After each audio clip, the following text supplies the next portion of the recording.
je me suis dit qu'il fallait que je vous parle avant d'aller au travail. Je me suis promise de ne plus me taire lorsque mon pays reçoit ou je perçois des injustices. Je parcours l'actualité comme tous les matins et je tombe sur un article. Au-delà des 1736 Camerounais qui ont été déportés en janvier, ce sont des gars qui fuyaient le Nozo. Hein. Ce sont des gens qui sont allés chercher une vie meilleure ailleurs, qu'on va renvoyer comme des pauvres prisonniers, on les menotte, on les met dans l'avion. Ce sont des vies brisées. Au-delà de ça, je vois que le conseil d'administration de la Banque mondiale réuni en sa session du 14 mars 2025, et je lis, a approuvé la deuxième opération de soutien aux politiques de développement pour la soutenabilité budgétaire, des gros mots, et la croissance inclusive, des gros mots, au profit de la République du Cameroun. À l'issue de cette réunion, le conseil d'administration de la Banque mondiale a également approuvé un décaissement en faveur du Cameroun d'un montant de 200 millions de dollars. Mes frères, c'est 120 millions de francs CFA qu'on vient de donner au gouvernement camerounais. Et ils disent, portant ainsi à 300 millions de dollars, soit environ 180 milliards de francs CFA, l'ensemble des appuis budgétaires reçus de ce partenaire, qui se sont classés partenaires, depuis la conclusion du programme de 2022. Corinne.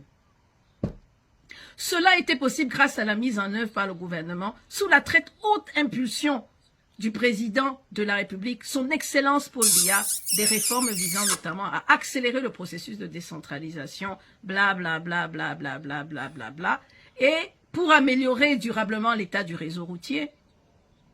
Comment ne pas s'énerver? Pour améliorer les infrastructures de transport et pour la gestion de la ressource en eau. Pour une militante panafricaniste que je suis, c'est une gifle. Comme d'habitude, je vais vous expliquer. Depuis qu'ils ont reçu les premiers 100 millions de dollars en 2022, puisqu'il s'est porté à 300 millions maintenant, qu'est-ce que le gouvernement camerounais a fait depuis 2022? Les poubelles ne sont pas nettoyées.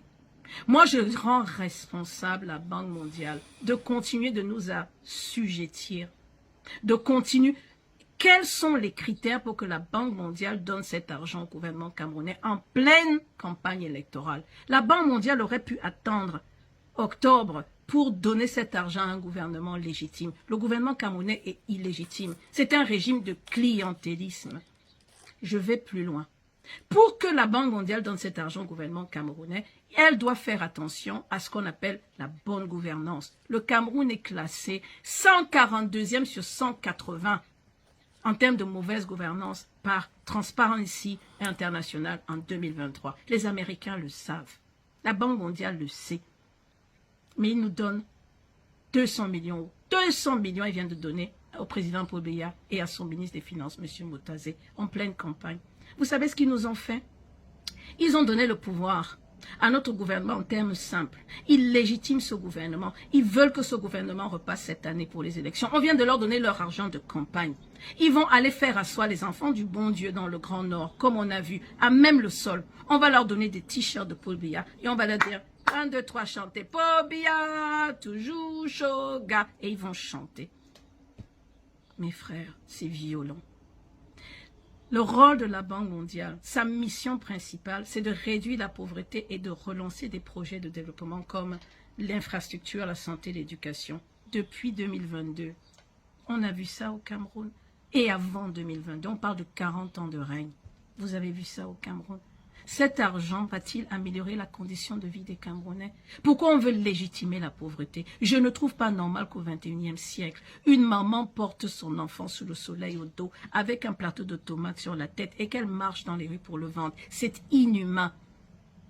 C'est inhumain. Moi, quand je passe, je pleure. J'ai envie de dire, donne-moi tous les tomates, là, j'achète. Rentre à la maison, va te reposer, maman, pardon. Tu n'as rien fait de mal au bon Dieu. C'est inhumain qu'un enfant de 7 ans porte un plateau d'arachides et qu'il vende les arachides d'aller à l'école. Mes frères camerounais, n'acceptons plus une chose pareille. C'est inhumain. La Banque mondiale le voit et la Banque mondiale vient de redonner de l'argent à un régime corrompu. Je rends la Banque mondiale responsable de tous les maux du Cameroun et je vais aller plus loin. Ce qu'ils vont faire quand ils auront fini de donner de l'argent à un régime corrompu, on appelle ça shark loan. Those people knows what shark loan means. Quand tu donnes de l'argent à quelqu'un qui ne peut pas te rembourser, c'est ce que c'est, parce que tu veux l'assujettir. Le Cameroun est incapable de le rembourser. Notre ministre des Finances sait que la dette est de 40% du produit international brut. C'est un fardeau supplémentaire que la Banque mondiale vient de mettre sur le dos de la jeunesse camerounaise. Vous les jeunes là, qui avez tous moins de 20 ans, vous êtes 50% au Cameroun. 50% de la jeunesse camerounaise a moins de 21 ans. C'est vous qui allez rembourser cet argent. Ils ne seront plus là. Monsieur Paul Biya ne sera plus là. Son ministre des Finances ne sera plus là. Et vous savez ce qu'ils vont faire? Ils vont venir avec des régimes d'austérité. Nous allons dévaluer le franc CFA. Nous allons diminuer le salaire des fonctionnaires, rembourser. Ça va être du chantage. Et qu'est-ce qu'ils vont prendre en retour? Comme vous ne pouvez pas rembourser, vous allez donner quelques-unes de vos ressources minières. Arrêtons. Je suis une militante panafricaniste. Je me suis promise de parler. Je me suis promise. Je ne voudrais pas m'attaquer aux personnes. Je pourrais aller beaucoup plus loin. Il y a une mauvaise gouvernance. La Banque mondiale ne doit pas nous donner de l'argent. Nous devons prendre exemple sur le Faso. Nous avons des gouvernements révolutionnaires qui nous ont monté l'exemple. Ils ne sont pas morts. C'est une question de courage politique. Ce courage que nos politiques n'ont plus. Ils ont passé l'âge de comprendre les enjeux de ce siècle. Ils ont passé l'âge. Mes frères, je suis venu vous dire ça. Ne laissons pas cet argent, nous n'en avons pas besoin. Qu'ils gardent leur argent, qu'ils gardent leur outil de chantage, qu'ils démissionnent des Africains. Nous n'en avons pas besoin. Ça, c'est le 4 avril que ça a été approuvé. Après leur réunion, on vient de légitimer le gouvernement Biya. On vient de leur donner l'argent pour battre campagne.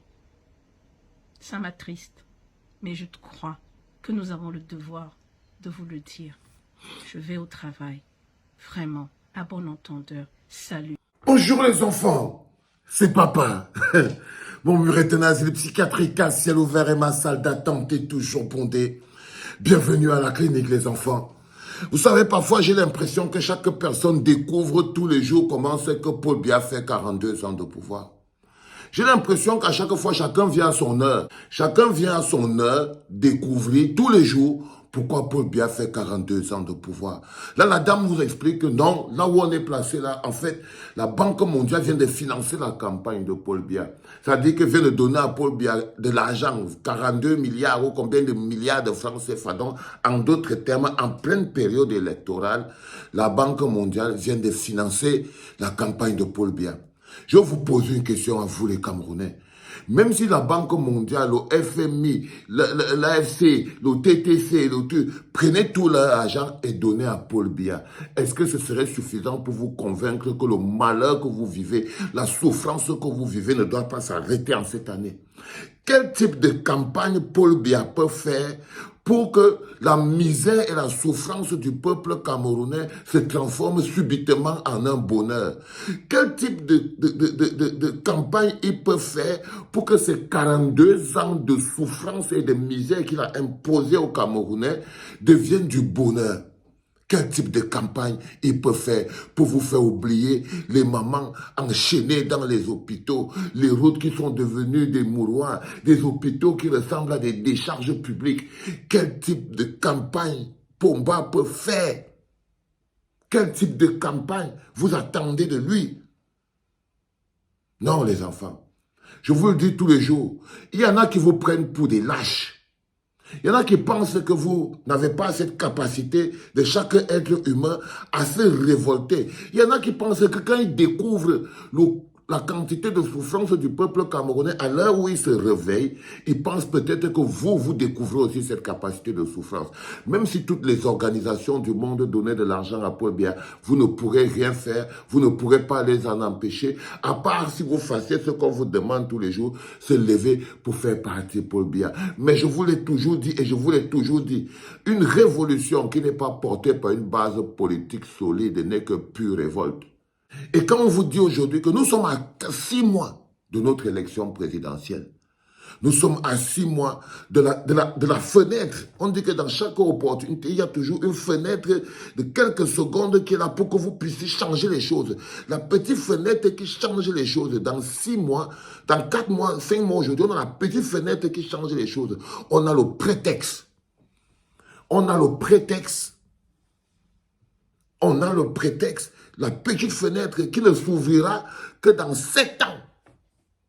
Dans 6 mois, on a une petite fenêtre pour faire basculer notre vie entre nos mains. Dans 6 mois, on a la possibilité d'avoir un président élu par les Camerounais et non par les multinationales. Dans 6 mois, nous aurons un dirigeant, nous aurons la possibilité d'avoir un dirigeant que nous avons choisi. Parce que le plus important dans ces révolutions de merde, c'est qu'à la fin, il faut trouver un dirigeant. C'est qu'à la fin, il faut trouver un dirigeant. La révolution, c'est comme la chanson du corbeau et du renard. Mais ce qui est la réalité, c'est le plan, c'est le process. Ce qui est la réalité, c'est qu'est-ce qui est mis sur pied, qu'est-ce qui se passe, comment ça le fait et surtout, qui le fait. Et surtout, qui le fait. C'est ça le plus important, les enfants. C'est pas de découvrir. Je suis difficilement choquable aujourd'hui. Que quelqu'un se lève un matin et me dit, bon, est-ce que tu sais que la Banque mondiale a donné l'argent à Biya? Mais la Banque mondiale donne l'argent à Biya tous les jours. Tous les jours. Si la Banque mondiale, regardez les Camerounais qui sont au Cameroun, est-ce que vous travaillez pour vivre? Est-ce que vous travaillez pour vivre? Est-ce que vous produisez ce que vous mangez? Est-ce que vous vous levez à 6 heures pour aller travailler? Est-ce que non? Un pays, ça se construit avec les gars qui mangent ce qu'ils produisent pour vivre. Et nous, au Cameroun, pour bien vous nourrir comme des oisillons. C'est pour ça que j'appelle Maurice Kamto le chef chantier. Il faut à un moment donné que chaque Camerounais sache qu'il a un marteau et un clou à cogner pour construire le Cameroun, pour que le Cameroun soit un projet camerounais entre les mains des Camerounais. C'est une décision. Mais c'est d'abord une volonté politique que le Cameroun soit un projet Cameroun entre les mains des Camerounais, où on mange ce qu'on produit et on produit ce qu'on mange. Où le pays n'a pas accès. Parce qu'on boit encore l'eau.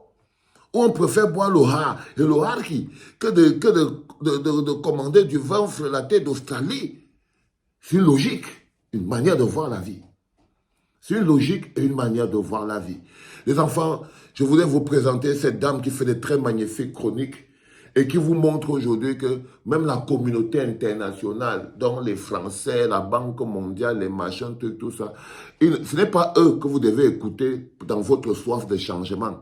C'est vous, votre propre misère doit être votre boussole, votre propre souffrance doit être votre boussole. Et dans quelques mois, croyez-moi, ce qu'on peut faire en octobre, c'est un prétexte. Si vous ratez ce prétexte, ça va être compliqué. Ok? C'est un prétexte. Et un prétexte que la petite fenêtre que nous avons, nous ne la laisserons pas se refermer. C'était le tout premier podcast en direct de la clinique, les enfants. C'était papa.